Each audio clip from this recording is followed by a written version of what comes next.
There you go. Greetings, everyone. I hope that you're having a blessed day because I certainly am. I'm good. My health is better, So, hey, welcome aboard, everybody. So, we're going to get right into this show today. And I'm hoping that everything is going well with you. And hold on just for a second. Got to pull up some more stuff here. See what's going on. Boom.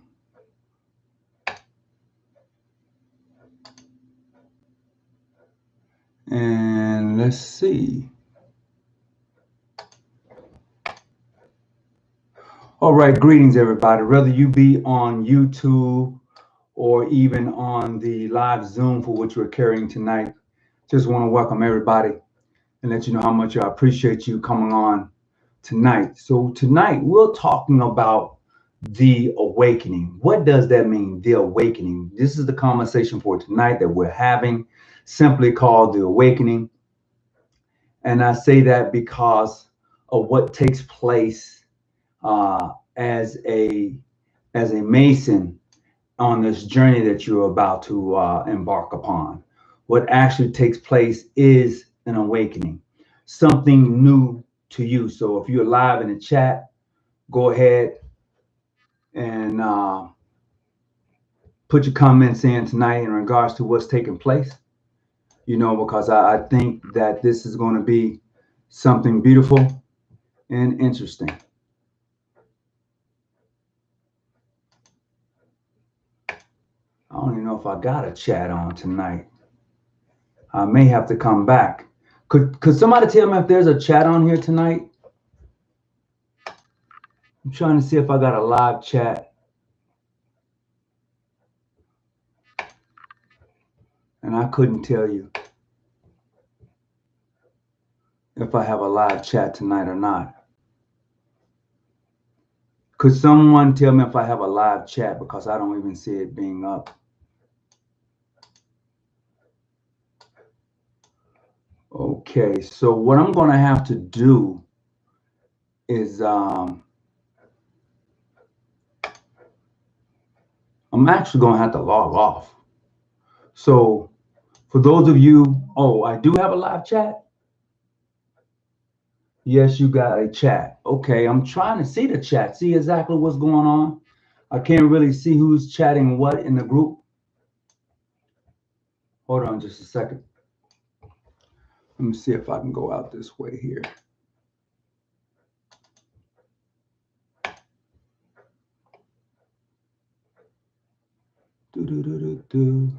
I don't. Live chat is working. Shoot, everybody's telling me the live chat is working. And I can't even see it. Live streaming. Yeah, I see that.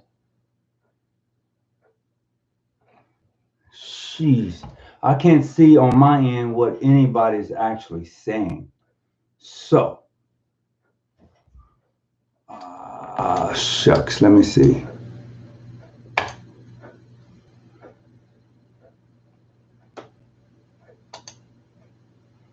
Nope, I don't want to leave.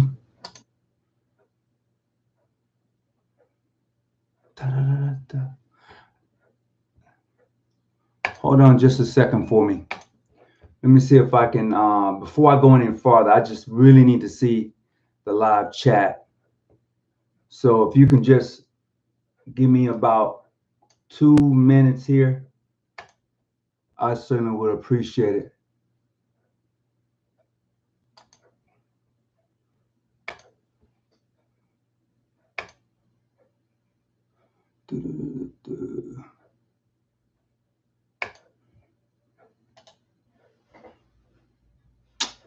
Forget about it.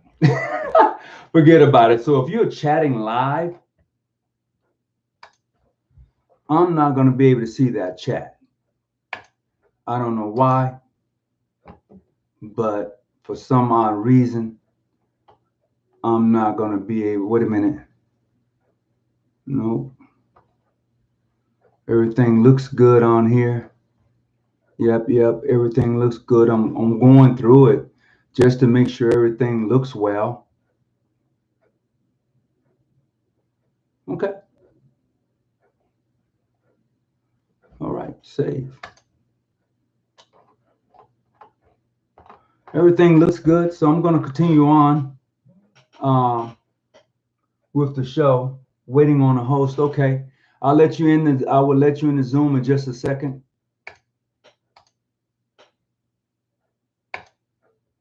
And we'll go from there. So everything looks good. And we're going to go on with tonight's show.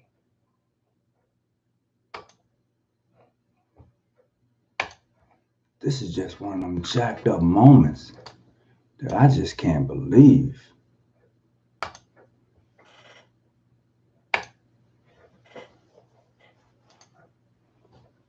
Greetings, everybody.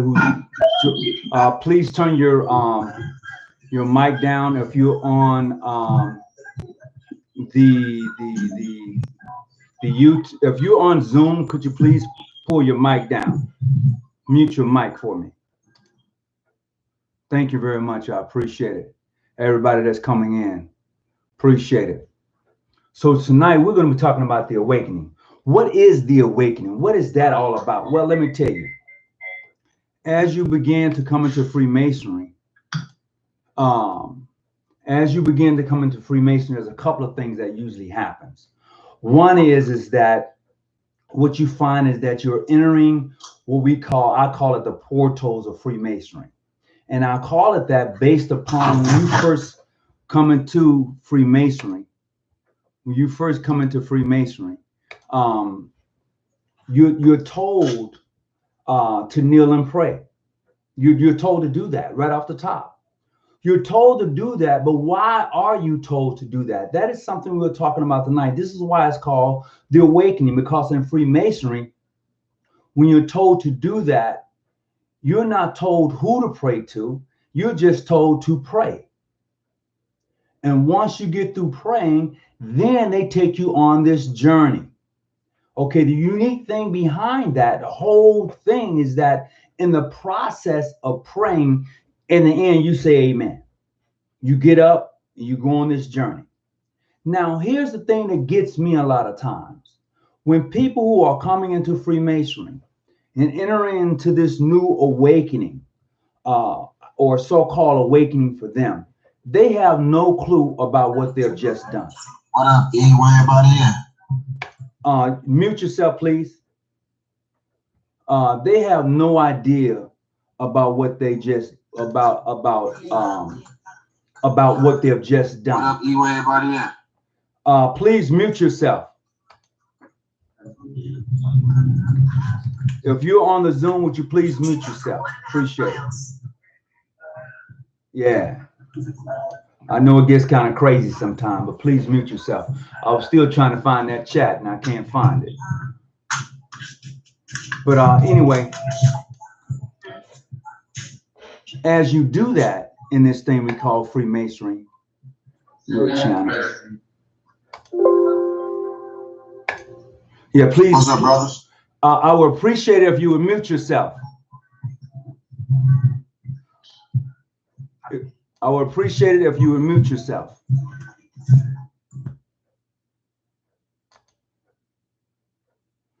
Thank you, thank you, thank you. If you wanna add to the conversation tonight, and you're on Zoom, you're certainly welcome to do so. Hold on just a second. Unmute. If you're on Zoom tonight and you want to come into the conversation, you're certainly welcome to do so. For those who are outside of that, I cannot see the chat, so I don't even see your question that you may be asking.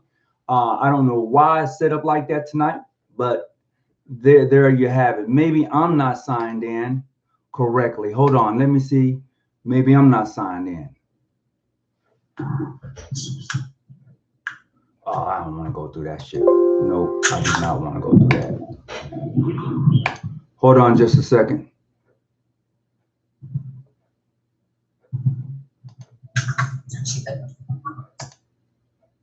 No, I can't do that. Well, anyway, back to having a better understanding of the awakening that one receives as they become a masonry. I'm glad to have some brothers on the Zoom tonight.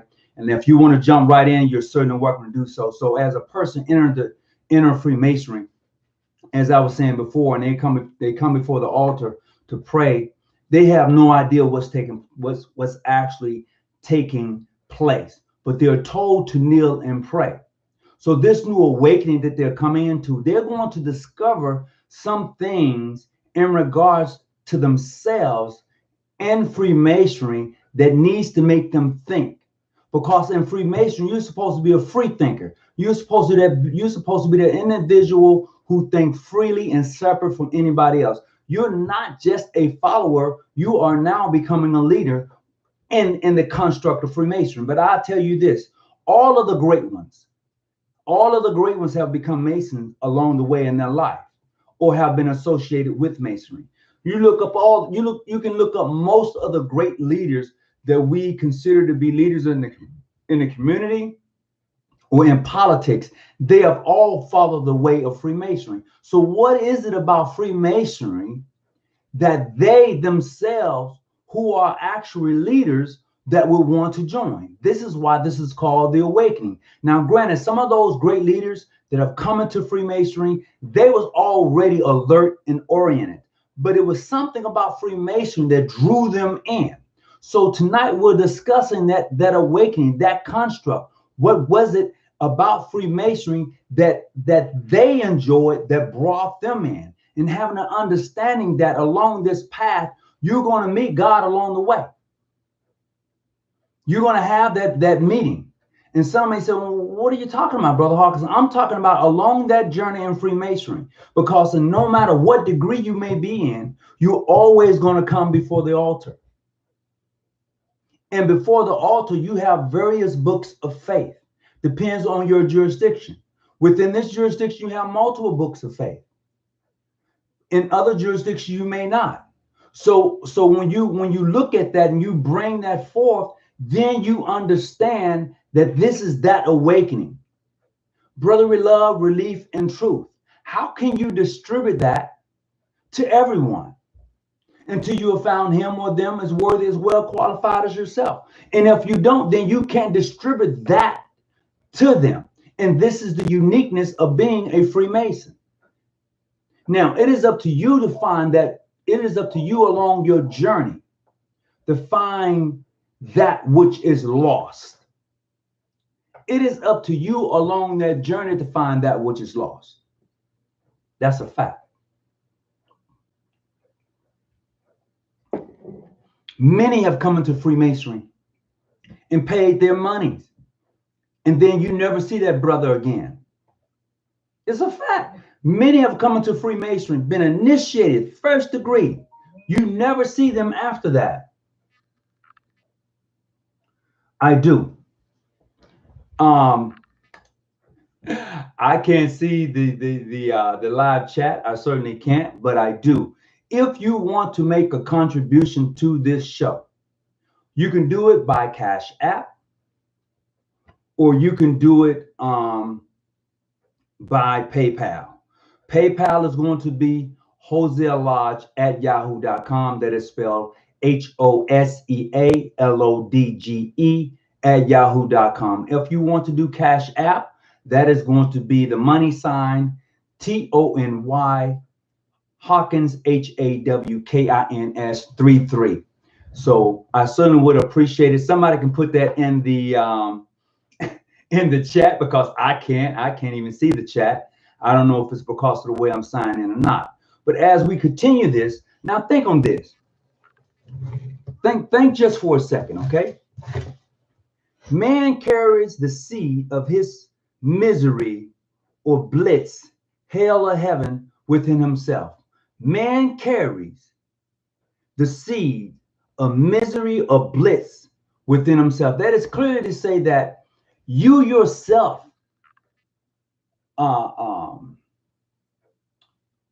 makes up whether you're going to have hell or heaven.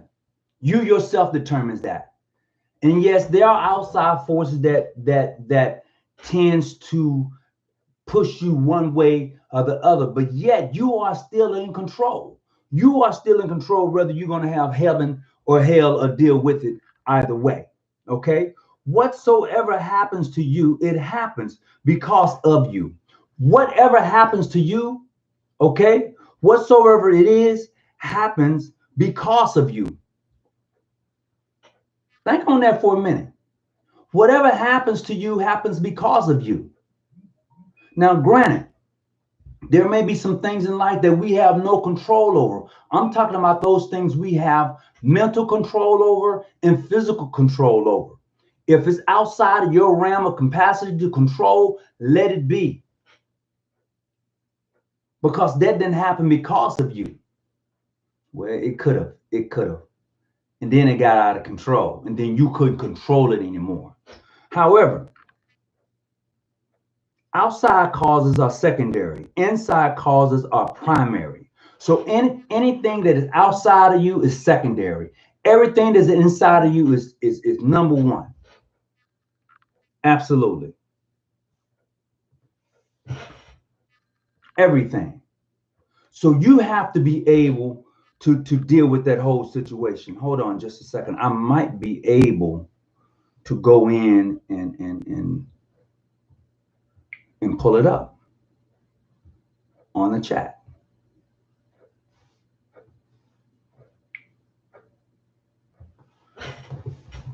I might be able to do it. Let's see.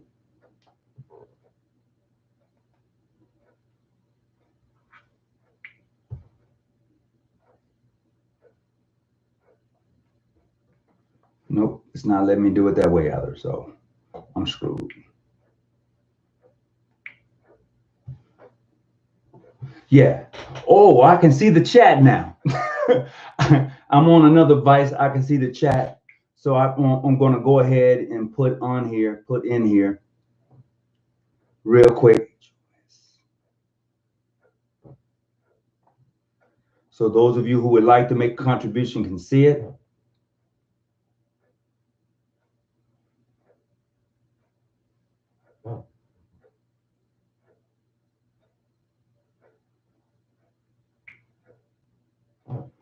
And I would also put in the Cash App if you'd like to make a contribution.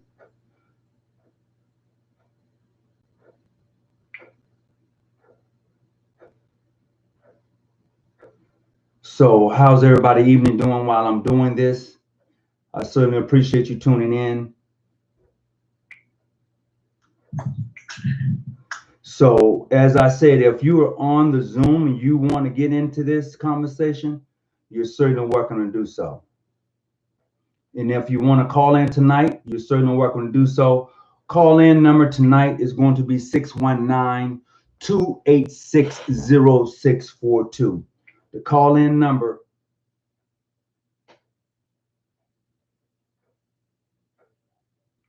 Let's see. 619-286-0642. Who is that? Is that Amin Ra? Yeah, it is. That it is. Assalamu alaikum. Alaikum salam. So talk to me, brother. We're talking about the awakening, and what we're talking about is that when individual come into a lodge, this is a new thing for them. And I would say that Masonry has drawn all men of leadership into its ranks. And it is something about Freemason that does that. We often talk about brotherly love, relief, and truth, but it's much more than that from what I've found and what I've gathered. Yeah, it's like you got to understand that before we came to physical existence, we were all angels. So from what I've read, before I grabbed my physical body, I understood what I wanted to do, when I was going to ride, or how I was going to ride, what I was going to do. So I think I heard you say something about the inner and the outer. One thing I will say is that no matter what your situation is right now, currently, per each individual, you put yourself there knowingly or unknown. And at some point, you have to realize that if you don't have money, then that's because it may be your relationship with money. I learned that from my Jewish family. It's like, you can't always say, oh man, I'm broke, or I ain't got this, and you expect money to come to you. Always cherish and love what you have. So if there's something in your life that you're absent of, it's because you don't have a good relationship with it. I had an old man tell me one time, he said, young man, if you don't have money, so treat your money like your woman. It's because you don't love your money, you're not gonna get money. No one of them's a broke man. So I think sometimes we have to realize on a higher essence that every decision that we make, every thought that we have, it affects our life, physically or mentally. Right, right. So a lot of us talk about the spiritual side of it, and what we don't realize is when you walk around anger all the time, you just always upset about everything, you're gonna start having some health issues. It's gonna come along with that. So you as a God, we are the gods. That's what the Bible tells us. But see, we gotta look inside ourselves and get it right. Here's the thing: most of us don't believe that anyway. When you tell a person, "Hey, God, how you doing?" They're looking at you like God. No, because you have to realize, although this is my personal belief, although I believe that the Bible has been messed with, that's just me. But there's some truth in that book. Okay, there's still truth in that book. It is up to you to go into that book and to draw out the truth, because that book is really built on a celestial plane. You're looking at it from an earthly plane. That is a celestial book. That book deals with astrology, whether you like it or not. That book is based upon astrology, that Bible that you have. And when you look at it from that point of view, as I've said many times before, if you remove the S-O-N and put in the S-U-N, remove the 12 disciples and make them your 12 zodiac signs, the book becomes life. But most of us are too spooked to do that. So it never happens. So when you have this awakening moment in your life and you understand that you're dealing with something, as Brother Amar just, as Brother Sutton, just said, is that it has that awakening moment, but most of us will never get there because we don't deal that way. Well, you got to remember too, most of us don't never get that way because they're not gods yet. You can't get your awakening until you realize who you are. Well, it goes back to what I was saying the other day in regards to dealing with the ancestors. Most of us do not know how to summon the ancestors, and we're too spooked to do it. Now, you'll call upon Jesus and you've never seen Jesus before, but you won't call your mother, your aunt, your sisters, or their brothers who have gone to be with the ancestors. You know how they look, and you don't ask them anything. You don't say nothing to them. So you don't know how to deal with them. And that's the thing we have to learn how to do. In this walk we call Freemasonry, it is a journey. You are in search of that which is lost. Now, when you find that which is lost, what do you do with it? Do you sit on it? Do you share it? What do you do with it? Because Masonry is full of hidden mysteries. It is. Don't let nobody lie to you. Masonry is full of hidden mysteries. The point is when you're able to go into those portals, those different degree works, and understand what you read, and then be able to break that down and give that back. Most of us who go into these higher houses are not capable of doing that. We don't go back and reread the works. If you do, great, but most of us don't. Because people have been taught not to address their ancestors. That would be considered pagan worship to them. Absolutely. But I'm telling you, brothers and sisters who are on this chat, go learn how to summon the ancestors and talk to them. As I said in my last video, that is part of the awakening. It truly, truly is. And when you get there, it's going to be totally different for you. How would you like for your mom to do things for you that on this side, and she's working things out for you on the other side?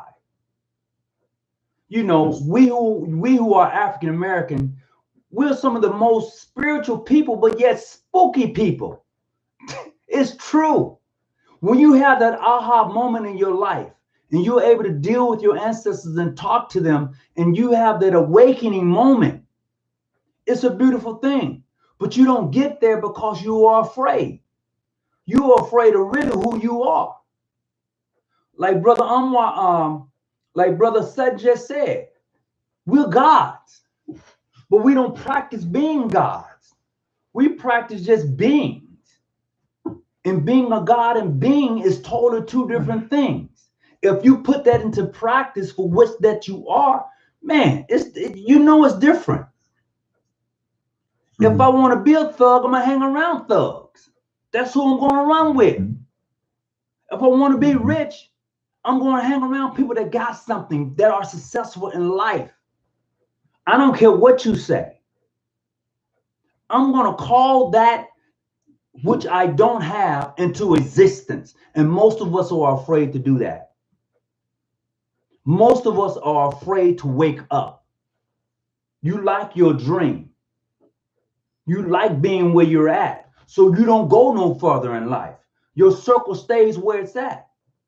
But when you are awake, when you are awakening, when you are going on this journey, your circle gonna grow. Because you're gonna want to be around people who are going to help you be successful. Most people don't want that in their life. They talk about it, but they don't really want it. Because if you wanted it, you put yourself in situations to where you're able to grow and be successful. And most of us are afraid to do it. Most of us are afraid to do it. When I ran, yeah, go ahead. There's two things in play in what you're talking about. Because one, you have to look at the mindset of the individuals due to the fact that what was empowered us was driven out of us through oppression. Okay. Because they knew that we could speak things into existence. They knew that our people had that ability and power with the ancestors. They even brought our own people in to give us a false word from something that was true, manipulated in their own sense. If you don't believe me, get the book How to Make a Negro a Christian, because it was used in slavery times to convert our mindset from our original ancestral practices into their version of what Christianity is supposed to be, and not the original Ethiopian Christianity, which is totally different. Right. Another thing is, even when your mind awakens, you don't know what level that person is waking up at, because they're still caught up in a system where everything's decided on what makes somebody wealthy by the eyes of man or by the eyes of the universe. Two different things. It is. What says makes wealth, or what comes natural in the universe. Some people still base their minds base their ideas off of what society projects makes you wealthy or makes you abundant. And that's not the natural way of things. If man never created government society to rule over another, everybody would be at their own natural potential and fully blessed. And see things in a way that we couldn't see, because man can't get to that level with man's level of thinking. And those that are empowered as controlling all that built that little matrix, you know what they're doing, because they want to control everybody else to maintain what they've established.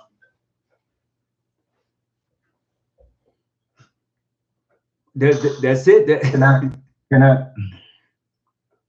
I say something? Go ahead. Give your name and your jurisdiction if you are a Mason. Is that Brother Johanse? Yes. Yeah, go for it, Brother Johanse.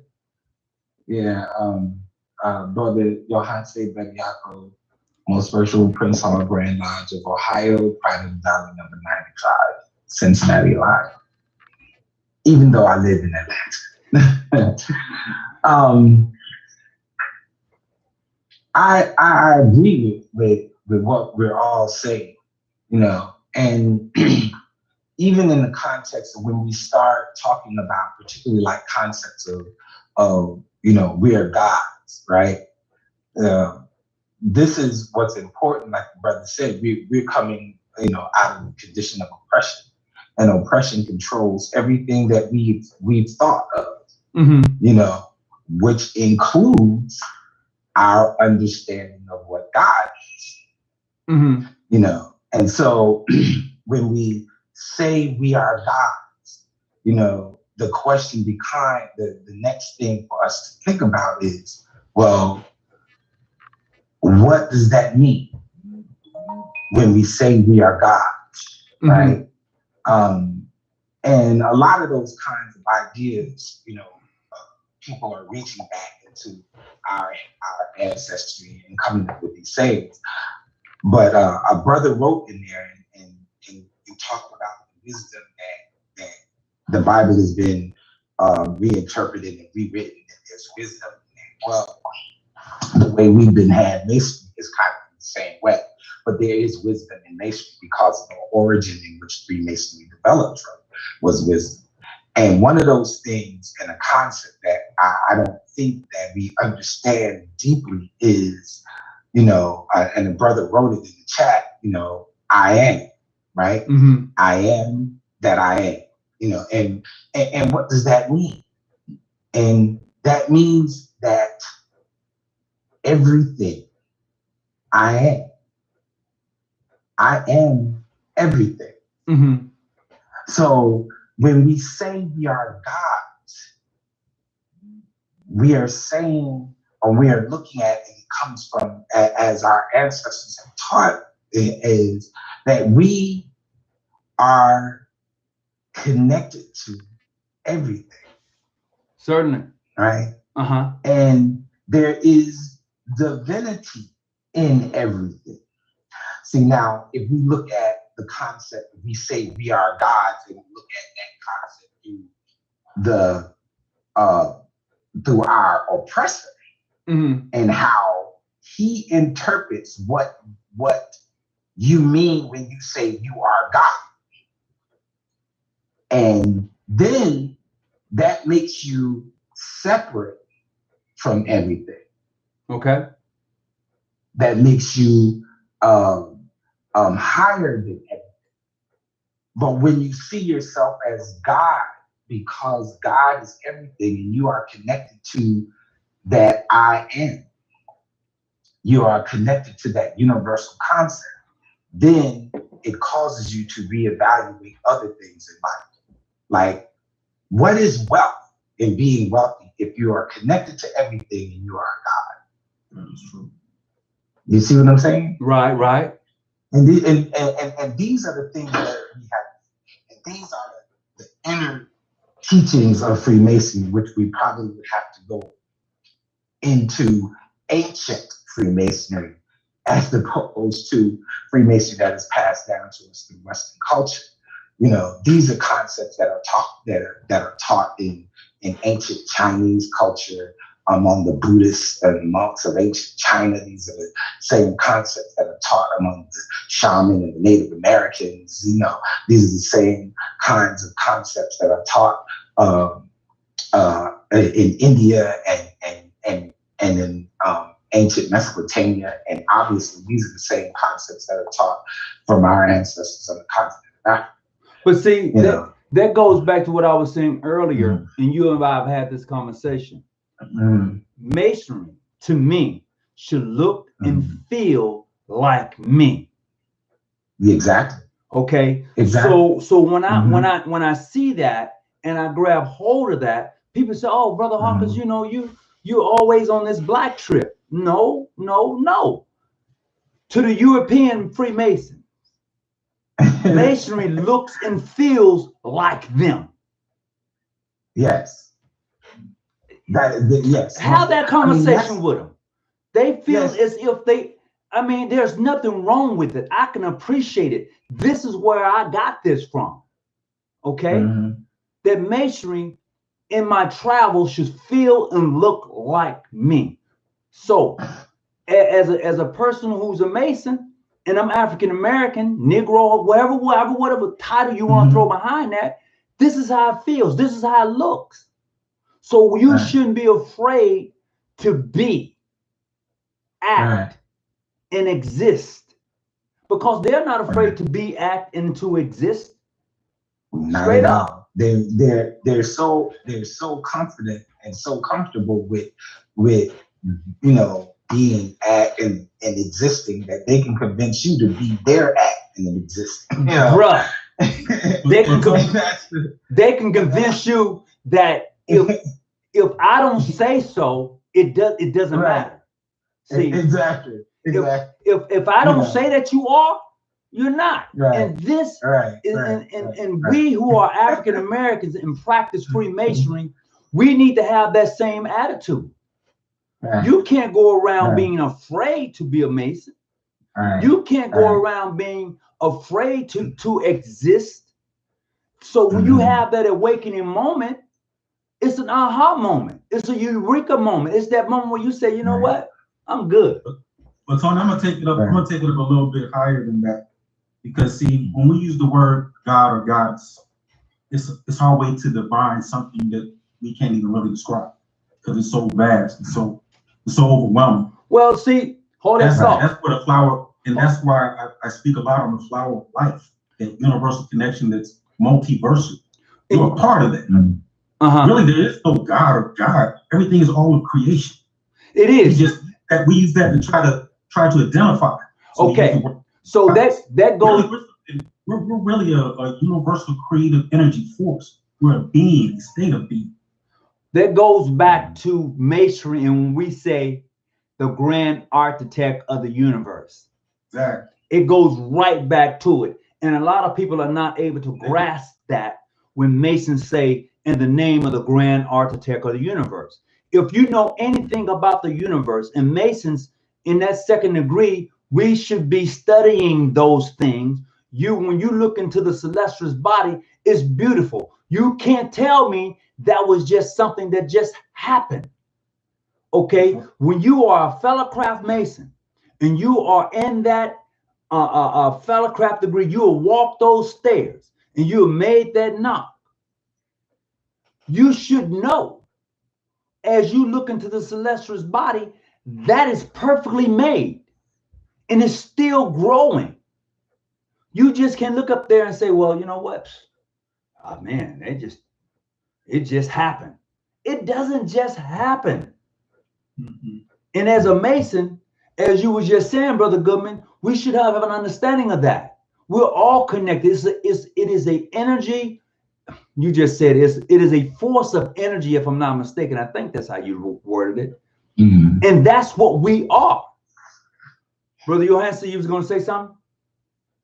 Well, I was gonna speak to the whole idea of the cosmic universe. You know, the cosmic universal force, you know, always enhances and grow in the environment and context that it moves in, and which is why, you know, regardless of how we perceive life or whatever it is, which is why Mars looks like what Mars looks like, Earth looks like what it looks like, Saturn looks like what it looks like. It's all in that same universal concept. But the conditions that form them, that divine energy, shape to that context. And it's no different in the microcosm. So when we come down to life on Earth, that energy shapes and moves the life on Earth, and different contexts produces different life. So the divine energy in a certain context produced the lion, and then in one context it produced the giraffe, another context it produced the whale, another context it produced the butterfly, and another context it produced the human being. Then within those life forms, there are even different fashions of that. And what helps us identify and connect with that divineness is tapping into that context that produced us, that context in which that divine energy flowed and produced us. And that gives us that ultimate connection, that gives us that divine connection. A good scholar named Dr. Richard King, I think Dr. King is still alive, I'm not sure. He wrote a book called The Black Dot, and he talked about a collective African consciousness. Yes, he did. And that consciousness produced African people. You know, and there is an energy that produced us. There is a divine energy that produced us. And that divine energy, we manifest and we express it in all kinds of ways and things we do. And even when we're confused about who we are, we're still manifesting that energy. And so we have to learn to tap into that and get back to the connecting of that divine energy that produced us. And then our outward expression will start to be more creative, start to be more productive, be more constructive. Can I jump in? I agree with you, brother. I want to jump back to the part where you're speaking on the term I am. If we all understand that we are a vibration, you use I am as own. And that raises your vibration in order to bring everything positive to us. Even with the nouns, A, E, I, O, and U. All those things are vibration words. So we have to learn to use vibration in order to keep ourselves healthy. Y'all can carry on. I just want to throw that in. But we are vibrations, and we do have to find a way to keep our vibration frequency aligned with the sun. And we can always keep our vibration aligned with the sun, quote unquote, Hawkins. We can always have Christ-like children. There's certain things that we can do. And I did a video probably years ago where you can mate with your woman and get a heart rate up to like 162 seconds a beat or something like that and have a Christ-like child. So a lot of the things that we do it unconsciously, and we just do it foolishly. I like that last part. I like that last part. There is a book by a brother from the I can't remember his full, can't say his full name, but his last name is Fukiao, Dr. Fukiao. He wrote a book called Self-Healing Power. Greetings. Old teachings of old Africa. Hold on just a second, okay? And what he talks about is he goes into some of the concepts and ideas in the secret initiatory societies in Africa. And he talks about part of what our physical existence is to produce such a high energy vibratory existence that when we mate and we give birth to children, we are raising our self-healing power. You know, and he speaks about it in the context of talking about, you know, that's why it's important for us to understand what we eat. That's why it's important for us to, you know, to look at ways of behaving that produces relationships or context that allows people to reach those higher energies, those higher levels of vibration. And you know, and this, and like I say, the book says all teachings of Africa. This ain't nothing new. This is very old in the continent of Africa. These are the things that we have to deal with, and you'll see, and we know some of these concepts in Asian and Indian culture, Kama Sutra and the Tao, love and sex, and all of these things, you know. But they're also concepts and ideas that were definitely also part of African culture. I have somebody on the line right now, bro. What's your name? Hey, my name is Terry. Go ahead, talk to me. Hold on just a second. Let me see if I can up this volume real quick. But go ahead, talk to me real quick. Yeah, so past couple of years, you know, a lot of strange things have been happening to me. You know, in the Christian mind or a believer's mind, they will hear my experiences and they will attribute, you know, or connect the things that I'm going through. They would say that it's witchcraft, right? Okay. And I can't deny it, you know, but I don't necessarily look at. I don't gravitate or use that type of, you know, wording, you know. I just say that the things that's happening to me, I want it to happen. You know,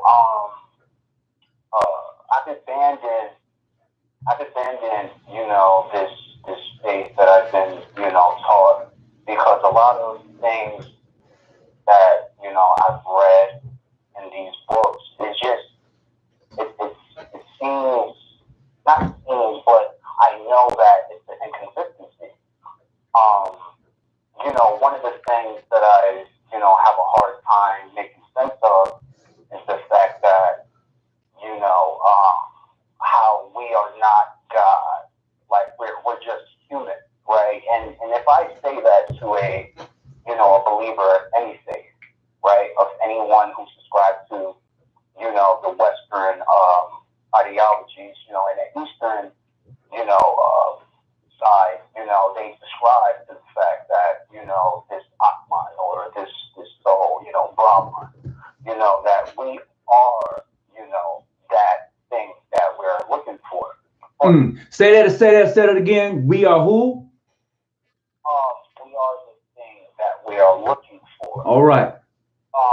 So, you know, my question is this, you know, where I'm on this stage, so I'm probably speaking to the choir. I am speaking to the choir because I'm listening to the conversation and you're saying the same thing that I'm saying. But I just want to make this clear that, you know, in the text, you know, it says in the scriptures that, you know, this God, if you're dealing with the Bible, it states that God made man with the dust of the earth, meaning components of the earth. And then God put his breath, which is an extension of him, inside this thing, which we would call the earth or the dust of the earth. So what I'm trying to get at is, like, what is us exactly? Like, are we just like, are we earth? Are we the earth, or are we the substance that's powering the dirt, which is God? Are we God? But if I say that to a pastor, right, I will come off as a heretic. Well, I think first off, we're not of Earth. We're from Gaia Earth. And second of all, anyone have melanin, they are true and living gods. There's no resistance about that. But if you say that you are or not, then that will be up to you. But you first got to know where you are, whether you're on Earth or Gaia Earth. Remember, Earth is really hell. I can agree to disagree with that. Yeah, I would disagree. I can agree.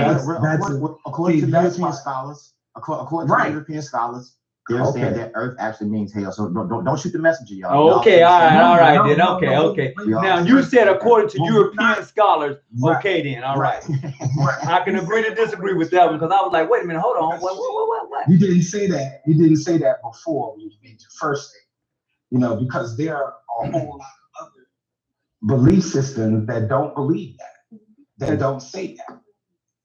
Ancient Kemet has the earth is an actual energy that they call dead. In E5, earth is another energy they call Unile. In the Ghana and Shanti people, the earth is a feminine deity they call the Sasiyat. Well, you got to look at one thing though. Everything you're saying is something, is an entitlement, but it's not. The earth is a definition from European standard. Heaven and earth, as above as below. Above heavenly, below earth, hell. When you're referring to this body, the celestial body in this universe, then those other titles are what you're using to it, Gaia, and all the other titles you add, because we're referring to the celestial body. But when you refer to the European term earth, then you're referring to as above and as below. Above is heaven, below is hell, which is earth. Man still living in his upper self. Yeah, not this higher self. I hate a motherfucker. Yeah, see, we got to, you know, we really gotta look at it, because I'm not sure when you're separating celestial body and earth. The earth is a celestial body, but the term is the words that are used. Right. So when Gaia was used, they didn't call it earth. They called it Gaia. What is earth to them? What is an earth? Well, who used that? Exactly. My point is, who used that word in another culture? That word doesn't exist. Exactly. And in different. So all I'm saying So all I'm saying is when we speak about life and we're talking about life and what life is, and we use words and what those words mean in that culture, that can be problematic, because in other cultures, what you're talking about, the word, what you say this word defines, in another culture, that's something totally different. But that's why. And so how do you deal with that? Well, see, here's the thing. You got to remember one thing. There might be over 1,000 religions. You got to tap into some of the major religions in order to get it all together. At the end of the day, we're saying the same thing, just different language. I'm going to call it hell. You're going to call it heaven. I'm going to call it potato. You're going to call it tomato. It's the same thing, just it's a different form. Yeah, I don't. You still have to have something to follow. You still have to have a blueprint to follow by. Yeah, I may call it hold on. I may call it a junkyard. You may call it a wrecking yard. But at the end of the day, we're still saying the same thing, whether I'm Black, white, or Latino. Yeah, I'm not sure I totally agree with that. We all agree to disagree. There's no one right way to skin a cat. Yeah. I mean, the Europeans did it their way, and then they were successful. The Africans did another way, they were successful, and Asians did another way, they were successful. So there's no really one way to get there. You study all the religions and put it together, and then you become whatever you is. So let's not argue about what's heaven and hell, because at the end of the day, listen, we all had to start from the European, because that's the bullshit we were taught. So we have to sometimes use the Europeans in order to know who Jesus, Lucifer, and all these people is. Okay, hold on, just hold that thought for a minute. Hold that thought for a second, just a second. Just a second. We're not gonna always agree, bro. I don't agree with you, but you know we have an opinion. Come on now. Your way. I mean, I'm not. I'm gonna have to mute somebody in a minute, but hold that thought. I had a brother on the line. Go ahead. What you was gonna say, bro?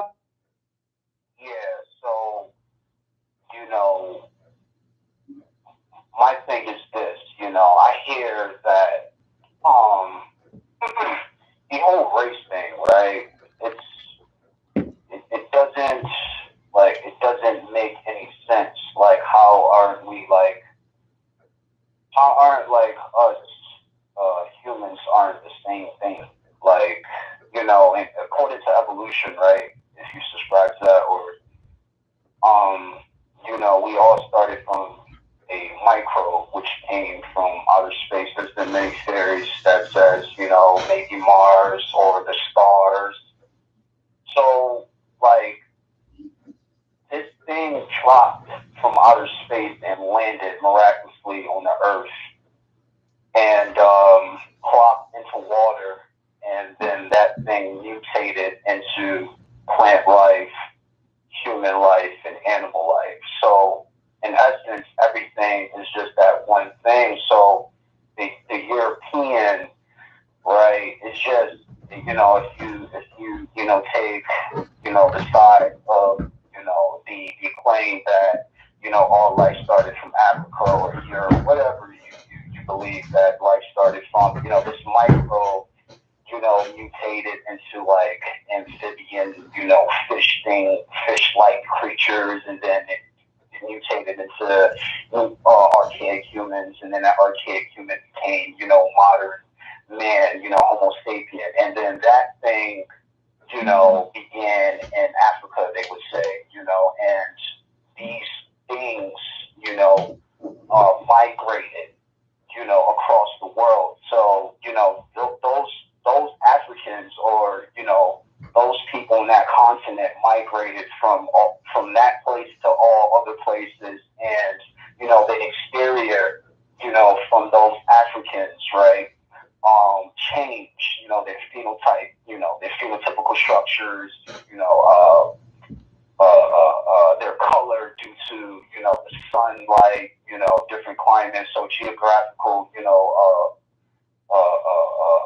you know, climates change their appearance, but they're still African, you know. So it's like it's literally Africa. We're so, like, these people, like, when I hear you or anybody talk, you know, of you know, color, right? It's like we're so far removed that we don't see others that don't look like us, and we don't say, like, that's And let me elaborate on that. The reason that is because of where you're at. Okay? This is why I go back and say that in Freemasonry, it should look like you. If you go to India and you talk to an Indian over in India, an individual who's a Mason, he's going to tell you from his perspective what Freemasonry and how it came to India. And it won't be through the European side of Freemasonry. It won't be through. It won't happen that way. That's why I say in Freemasonry, it should look like you and feel like you and be you. There's no disrespect to the individual and what their race may be, but it is to respect the individual who's traveling along that road. Because Masonry is the concept of Freemasonry involves so many different ethnic groups, you won't believe it, whether they be poor or wealthy. It is something about Freemason that draws all men into it. Youth, manhood, and age. The three great teachings of Freemasonry. Brotherly love, relief, and truth. No matter whether you're poor, rich, or middle class, when you step into the Masonic Lodge, you're all supposed to be on the level. So if you're meeting on a high hill or a low valley, how deep is your lodge? How wide is your lodge? If you're meeting in a Masonic lodge, which consists of just a room, to me, that is not the lodge. The lodge is outside of that building, because the universe is my Masonic home. That is of my opinion from what I've read and gathered for myself. Now, next year, I get some more books. I may have a better understanding of some stuff. That may change along the way as you acquire knowledge and understanding from various books that one may have read and other things that may come into play. But on this journey that we are on right now, we are energy moving and grooving. Okay? We are that. We are the gods. We are the creators. And people may say, well, no, how can you say that? It's easily said. Because even in that book you call the Bible, that Jesus said, be as I be. You know, do as I do. The things you see me do, you should be able to do it more. So what does that tell you about who you really are? If you're going to follow that book, even if you go into the Quran and you read about Muhammad, he says the same thing. And other books of faith says the same. They say basically the same construct. But it's up to you to put that into practice. Be who you think you are. Be who you are. Don't try to be nobody else but you. Be that. And that's the best you can be. I agree. I agree with you 100%. What I'm saying is, what I came to realize is that what I'm saying goes against these texts. Oh, yeah. Oh, I'm not going to disagree with that at all, because even in my awakening, and that's what we are talking about, the awakening, when a person becomes aware of certain things, when he gets to that point, or even when she gets to that point. Let's not forget the female, because you know you do pray to the womb. I'm just saying it. You'll catch that later. But anyway, even on that journey, for what you say, you know, you look into this and you be like, wow, you know. Yeah, I agree totally. I mean, we are talking to the choir. We can agree to disagree on some things, but we all have the understanding that as we progress in the awakening, as one brother puts it, when a person becomes aware of situations and circumstances, he may be way ahead of somebody, or he may be right below somebody, or he may just be right on that level, or she may just be right on that level. But when you have that moment of awakening, is that time when you have that aha, like, damn, really? You mean to tell me all of this time? Yes, all of this time. Excuse me. Go ahead. See, with Masonry, because we put it out there, we make better men. But the truth is, when you come into Masonry, you're supposed to rebuild yourself. and finding out, taking away everything that you thought you made you who you are, and just shoving it all to the side and starting all over and rebuilding and relaying out and seeing what really makes you you. See, life is simple. Man made life complex by trying to rule and overpower other people, but life generally is simple.